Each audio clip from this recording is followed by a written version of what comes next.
കൊച്ചിയിൽ നടന്ന nursing recruitment തട്ടിപ്പിന്റെ വാർത്തയാണ് ക്രൈംബ്രാഞ്ചിലെ ആദ്യ റിപ്പോർട്ട്. കൊച്ചി നഴ്സിംഗ് റിക്രൂട്ട്മെന്റ് തട്ടിപ്പ് കേസിലെ മുഖ്യപ്രതി ഉതുപ്പ് വർഗീസിനായി CBI ഇന്റർപോളിന്റെ സഹായം തേടുന്നു. കേരളത്തിലെത്താൻ ഉതുപ്പിന് CBI അനുവദിച്ച സമയം കഴിഞ്ഞ പശ്ചാത്തലത്തിലാണ് നടപടി. ഇതിനിടെ കേസിലെ മറ്റൊരു പ്രതി പ്രൊട്ടക്ടർ ഓഫ് എമിഗ്രൻസ് അഡോൾഫ് ലോറൻസിനെ CBI ചോദ്യം ചെയ്തു. ലോറൻസിന്റെ പങ്ക് വ്യക്തമാകുന്ന നിർണായക വിവരങ്ങൾ ലഭിച്ചെന്നാണ് റിപ്പോർട്ട്. കൊച്ചിയിലെ അൽസർഫ നഴ്സിംഗ് റിക്രൂട്ട്മെന്റ് സ്ഥാപനത്തിന്റെ മാനേജിംഗ് ഡയറക്ടറാണ് ഉതുപ്പ് വർഗീസ്. 2 ആഴ്ച മുൻപ് സ്ഥാപനത്തിൽ നടത്തിയ റെയ്ഡിൽ കണക്കിൽപ്പെടാത്ത 3 കോടിയിലധികം രൂപ ആദായ നികുതി വകുപ്പ് കണ്ടെത്തിയിരുന്നു. ഇതേ തുടർന്ന് കേസേറ്റെടുത്ത CBI കോടികളുടെ വെട്ടിപ്പ് നടന്നതായി കണ്ടെത്തി.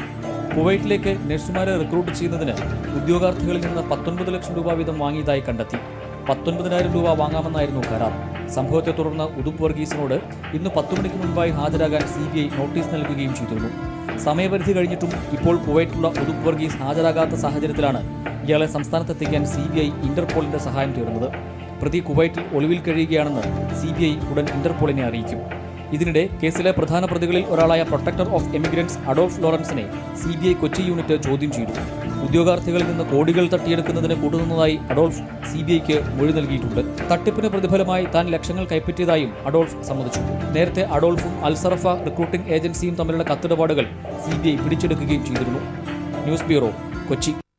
നിരവധി ക്രിമിനൽ കേസുകളിൽ പ്രതിയായ ബ്ലേഡ് പലിശക്കാരനെ ഗുണ്ടാ നിയമപ്രകാരം കൊല്ലം പോലീസ് അറസ്റ്റ് ചെയ്തു. ജാമ്യത്തിലിറങ്ങി പരാതി നൽകിയവരെ വീട്ടിൽ കയറി ഭീഷണിപ്പെടുത്തിയതിനാണ് കൊല്ലം സ്വദേശി രാജേഷ് ഖന്നയെ കാപ്പ ചുമത്തി അറസ്റ്റ് ചെയ്യാൻ സിറ്റി പോലീസ് കമ്മീഷണർ നിർദ്ദേശിച്ചത്. പൊതു ശ്മശാനത്തിന്റെ സർവേ നമ്പർ ഉപയോഗിച്ച് തട്ടിപ്പ് നടത്തിയതുൾപ്പെടെ 13 കേസുകളിൽ ഇയാൾ പ്രതിയാണ്. 2.5 മാസത്തെ ജുഡീഷ്യൽ കസ്റ്റഡിക്ക് ശേഷം ജാമ്യത്തിലിറങ്ങിയും രാജേഷ് ഖന്ന ക്രിമിനൽ കുറ്റകൃത്യങ്ങൾ ആവർത്തിച്ചതിനെ തുടർന്നായിരുന്നു കാപ്പ ചുമത്താൻ പോലീസ് തീരുമാനിച്ചത്.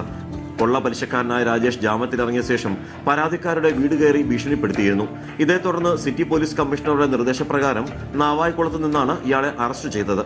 ഹൈക്കോടതിയിൽ നിന്ന് ഈ കേസിൽ ജാമ്യത്തിൽ ഇറങ്ങി നിൽക്കവേ ഇതിൽപ്പെട്ട ഒരു കേസിലെ കടക്കാരൻ്റെ കടയിൽ കയറി അയാളെ ഭീഷണിപ്പെടുത്തി പലിശ ചോദിച്ചതിന് ഇയാളെതിരെ വീണ്ടും കേസെടുത്ത് ഇയാളുടെ ജാമ്യം ക്യാൻസൽ ചെയ്യുന്നതിനായി CJM കോടതിയിൽ കൊല്ലം ഈസ്റ്റ് പോലീസ് അപേക്ഷ നൽകിയിട്ടുള്ളതും അത് കോടതിയുടെ പരിഗണനയിലുമാണ്. പോളയത്തോട് പൊതുശ്മശാനത്തിന്റെ സർവേ നമ്പർ ഉപയോഗിച്ച് ഭൂമി തട്ടിപ്പ് നടത്തിയത് ഉൾപ്പെടെ 13 കേസുകൾ രാജേഷ് ഖന്നയ്ക്കെതിരെ ഉണ്ട്.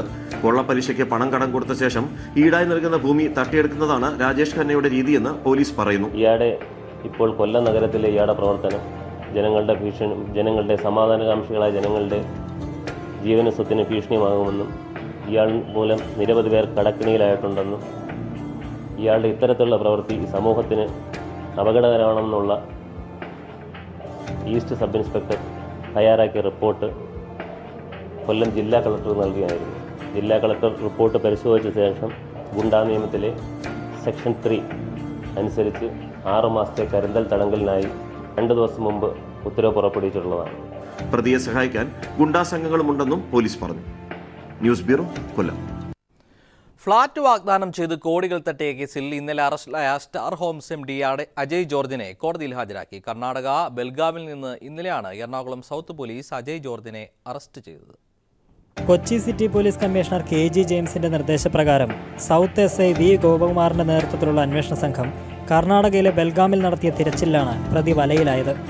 അജയ് ജോർജ് ബാംഗ്ലൂരിലുള്ളതായി വിവരം ലഭിച്ചതിനെ തുടർന്ന് സൗത്ത് പോലീസ് 2 ദിവസം മുമ്പ് തന്നെ അവിടെ എത്തിയെങ്കിലും ഇയാൾ മുങ്ങിയിരുന്നു. തുടർന്ന് അജയ് ജോർജ് താമസിച്ചിരുന്ന ഫ്ളാറ്റിലെ DTHന്റെ നമ്പറും കാറിന്റെ വിവരങ്ങളും കേന്ദ്രീകരിച്ച് നടത്തിയ അന്വേഷണത്തിലാണ് ഇയാൾ ബെൽഗാമിലുണ്ടെന്ന് വിവരം ലഭിച്ചത്. ഇവിടെ നിന്നും ശനിയാഴ്ച വൈകിട്ട് പിടികൂടിയ പ്രതിയെ ഇന്നലെയാണ് കൊച്ചിയിലെത്തിച്ചത്. ആലുവ കിഴുമാട് പഞ്ചായത്തിലെ 2.5 ഏക്കറിൽ ഫ്ളാറ്റുകൾ വാഗ്ദാനം ചെയ്ത് 45 കോടിയോളം രൂപ ഇയാൾ പലരിൽ നിന്നും മുൻകൂർ വാങ്ങിയിട്ടുണ്ടെന്ന് പോലീസ് പറഞ്ഞു. തൃപ്പൂണിത്തുറ, കടവന്തറ തുടങ്ങി കൊച്ചിയിലെ വിവിധ പോലീസ് സ്റ്റേഷനുകളിൽ അജയ് ജോർജിനെതിരെ കേസുകൾ നിലവിലുണ്ട്. സൗത്ത് സ്റ്റേഷനിൽ രജിസ്റ്റർ ചെയ്ത 4 കേസുകളിലാണ് ഇപ്പോൾ അറസ്റ്റ് ചെയ്തിരിക്കുന്നത്. News bureau, Kochi. ദുബായിൽ കമ്പനി ജീവനക്കാരൻ ഉടമയായ മലയാളിയുടെ 20 കോടി തട്ടിയെടുത്തതായി പരാതി. കമ്പനി ഉടമ സ്ഥലത്തില്ലാത്തപ്പോൾ വാഹനങ്ങളും വസ്തുവകകളും മറിച്ചുവിറ്റാണ് മലയാളി ജീവനക്കാരൻ തിരിമറി നടത്തിയത്. തൃശൂർ ബ്യൂറോയിൽ നിന്ന് CG ദിൽജിത്ത് നൽകുന്ന വാർത്തയിലേക്ക്. 22 വർഷമായി ദുബായിൽ കഴിഞ്ഞിരുന്ന തൃശൂർ വിയൂർ സ്വദേശി അനീഷാണ് ജീവനക്കാരനെതിരെ പരാതിയുമായി എത്തിയത്. സൺവേ ട്രാൻസ്പോർട്ട് എന്ന പേരിൽ ഡീസൽ ട്രേഡിംഗ് കമ്പനി നടത്തിയ അനീഷിന്റെ സ്ഥാപനത്തിൽ തൃശൂർ ചിറക്കൽ സ്വദേശിയായ സുനിൽ മാത്യു ജോലിയിൽ പ്രവേശിച്ചു.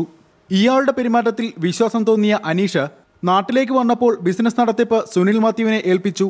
എന്നാൽ അവസരം മുതലെടുത്ത ഇയാൾ കമ്പനി ഉടമയെ അറിയിക്കാതെ വസ്തുവകകൾ വിൽക്കുകയായിരുന്നു. ഒരു സഹായം തേടി നമ്മളടുത്ത് വന്നതാണ്. പിന്നെ ഒരു നാട്ടുകാരൻ എന്നുള്ള രീതിയിൽ അയാൾക്ക് കൂടുതൽ നമ്മൾ അയാളുടെ പ്രവൃത്തികളോട് അയാൾ കുറച്ച് കൂടുതൽ വിശ്വസിക്കുന്ന സാഹചര്യം ഉണ്ടായി. വിശ്വസിച്ചാണ് ആ സമയത്ത് തന്നെ എൻ്റെ കുട്ടികളുടെ ഒരു ഇഷ്യൂമായിട്ട് ബന്ധപ്പെട്ട് എനിക്ക് അതൊന്നും കുറച്ച് സമയം മാറി നിൽക്കേണ്ട ഒരു അവസ്ഥ ഉണ്ടായി. ഈ സമയത്താണിത് കൂടുതലായിട്ട് ഇയാൾ വിശ്വാസവഞ്ചന കാണിച്ചത്. അനീഷിനെ അറിയിക്കാതെ ഡീസൽ ടാങ്കറുകളും കമ്പനി ഉപകരണങ്ങളും വിറ്റ സുനിൽ മറ്റ് ജീവനക്കാരെ ഉപയോഗിച്ച് ഉടമയെ കബളിപ്പിച്ചു. കമ്പനി പൂട്ടി നാട്ടിലെത്തിയ അനീഷ് നൽകിയ പരാതിയിൽ കുന്നംകുളം പോലീസ് കേസെടുത്ത് അന്വേഷണം ആരംഭിച്ചു.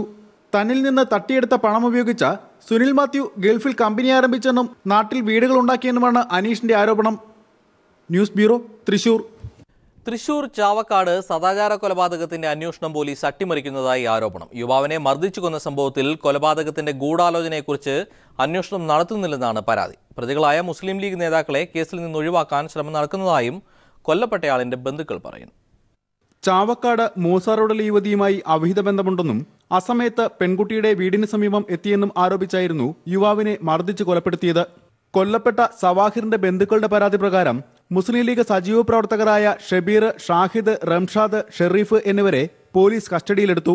ചോദ്യം ചെയ്യലിൽ വീട്ടിൽ നിന്ന് വിളിച്ചിറക്കിയാണ് സവാഹിറിനെ കൊണ്ടുപോയതെന്ന് ഷബീർ കുറ്റസമ്മതം നടത്തിയതായാണ് വിവരം. എന്നാൽ സംഭവത്തിലെ ഗൂഢാലോചനയെക്കുറിച്ച് അന്വേഷണം നടന്നില്ല. പെട്ടെന്നുള്ള പ്രകോപനത്തെ തുടർന്നാണ് കൊല നടന്നത് എന്ന് വരുത്തി തീർക്കാൻ പോലീസ് ശ്രമിക്കുകയാണെന്ന് സവാഹിറിന്റെ ബന്ധുക്കൾ ആരോപിച്ചു. പ്രതികൾ കുറ്റം സമ്മതിച്ചു, പിന്നെന്ത് ചോദിക്കാനോ? അല്ല സാറേ, ഗൂഢാലോചന കുറിച്ചിട്ട് വല്ല ഗൂഢാലോചന എന്തേ പറഞ്ഞു? ഗൂഢാലോചന ഒന്നുമില്ല. പ്രതികൾ കുറ്റം സമ്മതിച്ച പിന്നെ ഒന്നും ചോദിക്കേണ്ട കാര്യമില്ലല്ലോ. കുറ്റം സമ്മതിച്ച് അത്ര തന്നെ ഉള്ളൂ. ഇതാണ് പോലീസ് പറഞ്ഞത്. അന്വേഷണത്തിന്റെ വിവിധ ഘട്ടങ്ങളിൽ ഗൂഢാലോചനയെ സംബന്ധിച്ച് തങ്ങൾ നൽകിയ മൊഴികളും പോലീസ് രേഖപ്പെടുത്തിയില്ല. പ്രതികൾ രാഷ്ട്രീയ സ്വാധീനം ഉപയോഗിച്ച് അന്വേഷണം അട്ടിമറിക്കുകയാണെന്നും സംഭവത്തിൽ ഉൾപ്പെട്ട ലീഗ് പ്രവർത്തകരെ സംരക്ഷിക്കാൻ നീക്കം നടക്കുന്നുവെന്നും ബന്ധുക്കൾ ആരോപിച്ചു. News bureau, Thrissur. കുറഞ്ഞ നിരക്കിൽ തോട്ടണ്ടി നൽകാമെന്ന് വാഗ്ദാനം നൽകി കൊല്ലത്തെ കശുവണ്ടി വ്യവസായികളിൽ നിന്ന് 50 കോടി രൂപ തട്ടിയെടുത്തെന്ന് പരാതി. അടൂർ സ്വദേശിയായ സിനിമാ നിർമ്മാതാവിനെതിരെയാണ് കശുവണ്ടി വ്യവസായികൾ പോലീസിലും കോടതിയിലും പരാതി നൽകിയിരിക്കുന്നത്. ആഫ്രിക്കൻ രാജ്യങ്ങളിൽ നിന്നും വൻതോതിൽ തോട്ടണ്ടി ഇറക്കുമതി ചെയ്ത് നൽകാമെന്ന് പറഞ്ഞ് പണം വാങ്ങിയ ശേഷം വഞ്ചിച്ചെന്ന് ആരോപിച്ചാണ് അടൂർ മണക്കാല സ്വദേശിയായ സിനിമാ നിർമ്മാതാവിനെതിരെ കശുവണ്ടി വ്യവസായികൾ രംഗത്ത് വന്നത്. കുറഞ്ഞ നിരക്കിൽ തോട്ടണ്ടി നൽകാമെന്നായിരുന്നു വാഗ്ദാനം. ബാങ്കുകളിൽ നിന്ന് ലക്ഷങ്ങൾ വായ്പയെടുത്ത് നൽകിയെങ്കിലും തോട്ടണ്ടി കിട്ടിയില്ല. ഇതോടെയാണ് നിർമ്മാതാവിന്റെ വഞ്ചന മനസ്സിലായതെന്ന് കശുവണ്ടി വ്യവസായികൾ പറയുന്നു. കൊല്ലത്തെ വ്യവസായികളിൽ നിന്ന് 50 കോടിയോളം രൂപ തട്ടിയെടുത്തെന്നാണ് പരാതി. പണം തിരികെ ചോദിച്ചപ്പോൾ മന്ത്രിമാരുടെയും മറ്റും പേര് പറഞ്ഞ് നിർമ്മാതാവും ഭാര്യാപിതാവും ചേർന്ന് ഭീഷണിപ്പെടുത്തിയെന്നും ഇവർ ആരോപിച്ചു. കാഷ്യൂ പ്രോസസേഴ്സ് ഫോറം എന്ന സംഘടന രൂപീകരിച്ച് നിർമ്മാതാവിനെതിരെ നിയമ നടപടിക്കൊരുങ്ങുകയാണ് വ്യവസായികൾ. അയാൾക്ക് മന്ത്രിതലത്തിൽ വരെ നല്ല ബന്ധങ്ങളുണ്ട്. അവരാണ് ഞങ്ങൾക്ക് ഫൈനാൻസ് ഇൻവെസ്റ്റ് ചെയ്യുന്നത്. ഇത് വിദേശത്ത് നിന്നും തോട്ടണ്ടി ഞങ്ങൾ വാങ്ങിയിട്ടുണ്ട്. ഇത്ര ശതമാനം 5% ഡിസ്കൗണ്ടിൽ നിങ്ങൾക്ക് തോട്ടണ്ടി തരാമെന്ന് സമ്മതിപ്പിച്ച് ഞങ്ങളെ കബളിപ്പിച്ചു. വ്യാജ ഡോക്യുമെന്റ്സ് ആണ് ഞങ്ങൾക്ക് തന്നിട്ടുള്ളത്. ഇത്തരം ഡോക്യുമെന്റ്സുകൾ ഞങ്ങൾക്ക് തന്നാണ് ഈ പണങ്ങൾ കൈപ്പറ്റിയിട്ടുള്ളത്.